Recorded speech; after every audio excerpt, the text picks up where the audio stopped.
Namaste everyone, and today I wanted to just reach out and talk to you about anything really, just so that we can keep in touch, because I've been busy traveling, my life has been crazy, and I have the time right now to sit down and just kind of reconnect with you in a sit down video. And I posted an article on my fan page about interval training and how effective it is. In 1 minute you can achieve of all-out exercise, you can achieve the benefits of a 45-minute run. And that is why many years ago I started interval yoga, because I like to be able to offer everybody something very intense and fulfilling physically and fulfilling spiritually, and also healing emotionally. Some practice that is very healing to the body on many levels, and also that is very effective and physical and just practical for busy moms or for people that are trying to stay slim or to stay in shape and so forth. And as I posted it, someone posted something really touching, a comment, and I will read it to you and then we'll talk about it. We are going to talk about anorexia, which you will guess from the title of this video, I'm sure. And she posted this. I will take this opportunity to be honest and open. Nobody knows that I feel like that. Nobody knows that I feel like that. Struggling with anorexia and getting better is not enough. Before going back to uni, I used to work out in the morning and in the afternoons, like cardio, running and weightlifting. Now I have cut the excessive exercise to weightlifting, HIIT workouts and cardio on the weekend. I love yoga and the peace it gives me, but I'm afraid to give up days of weightlifting to yoga and gain weight. It sounds stupid, and trying will help me, but brain is blocked. I'm working on so many things. I don't know. I just think that it was time for me to share that.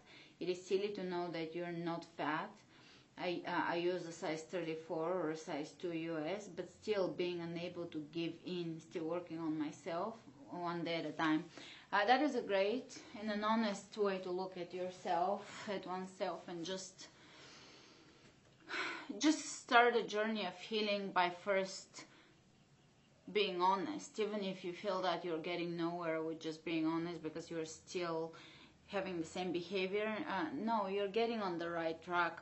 Now, I'm no expert on anorexia, and this is not some form of an expert opinion. This is just heart-to-heart talk and just me offering my support and saying, hey, I'm here to offer you tools, to offer love even from distance, but just to know that you're not alone and we are here in this together. We're all women or even men suffer and struggle with anorexia, and we are all going through life and its challenges in a similar human way. Even if for me it's not anorexia, I still have my own struggles in life, which is my blessing because it makes me compassionate towards your struggles in life. So that's one way to understand suffering, is just to understand that sometimes it breaks you down enough so that you become a more compassionate person, or you learn something along the way.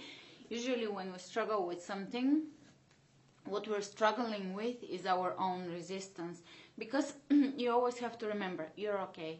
And you will be okay. No matter what happens, you are okay. You're doing fine and you'll be okay. Because at the end of the day, that might sound very dreadful to some of you, but at the end of the day, we will all die. And it will all be fine. No matter what happened and what we went through. And like at the end of the day, 50 years from now, let alone 100 years from now when we're all gone, it'll be all fine and your soul will be fine. So that's one thing to always remember. You're fine and your soul is fine, and you're growing, even at a slower rate. Sometimes you take a dip, but overall you're growing. And you have to first take the step of recognizing what it is. And sometimes, yeah, the brain is blocked because the brain has its own mechanism of working, and sometimes it's a self-sabotaging mechanism. I've done it plenty. I know what self-sabotage is. So, and it's still okay, you're still fine, because even self-sabotaging is part of the process of learning. And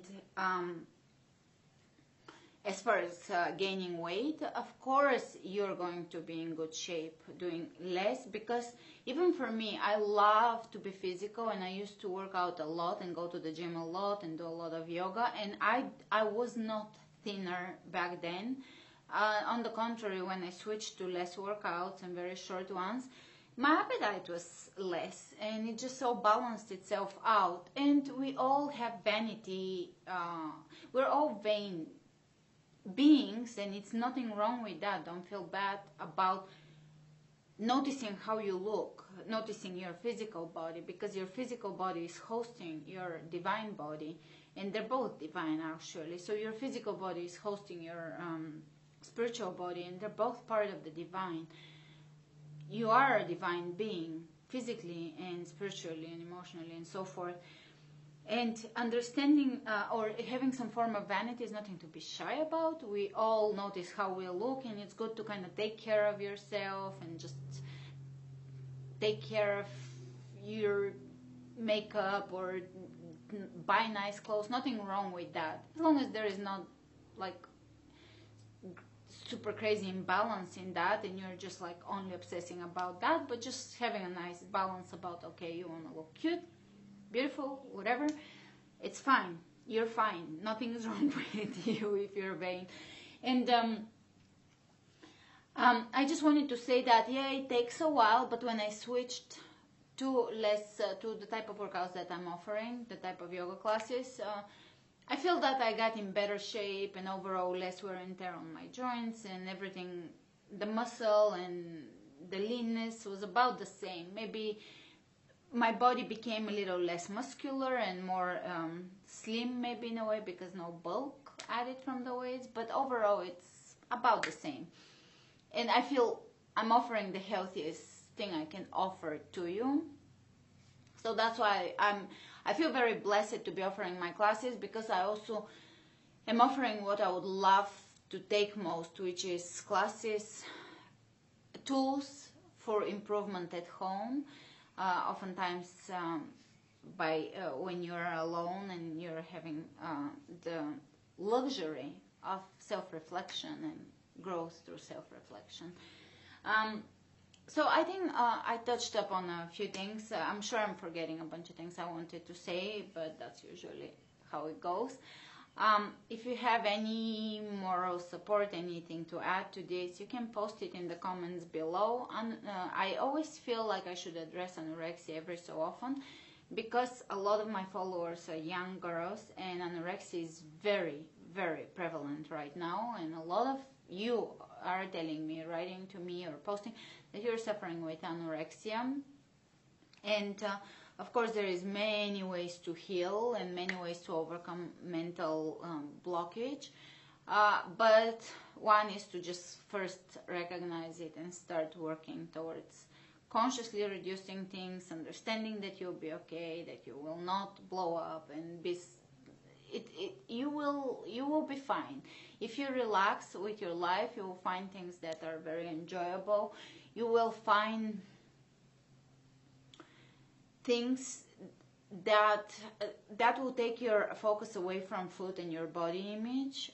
When you find things that you're passionate about, things that you're talented at, good at, you can serve with, and you can be you can contribute to society through. When you find your service, your purpose, and your loves for things that you're good at, like painting and knitting and cooking and all those things, it will rebalance you when you so it is just a part of your journey. Even anorexia, I'm sure it's a part of your journey, and it will be a great lesson when it's all done. I know sometimes it's very life-threatening, because the brain can completely get stuck in a pattern, but for most of you, especially that are switching to a yoga from heavy lifting, it is good, because yeah, if you can have an unhealthy behavior and do yoga, but overall it's a good shift, and you need to move and you need to eat. So those things, you have to find a way to balance them out, because ultimately you do need to exercise and you need to eat. And you have to figure a way of stopping yourself from over-exercising and abusing yourself, finding a way to love yourself, and trusting the future. Yoga is a form of anorexia is a form of anxiety and not trusting the future, not trusting that you'll be okay. So trying to keep things in control, to take control of things that you don't have control over. And I think the lesson for all of us, I'm intending to do meditations just on that, because it will help all of us, is learning to trust your life path, the future, learning to trust the process of living, that you're fine on earth, that you will be taken care of in an unforeseen ways, that things are not going to just spin out of control and you'll be just in some bad situation on earth.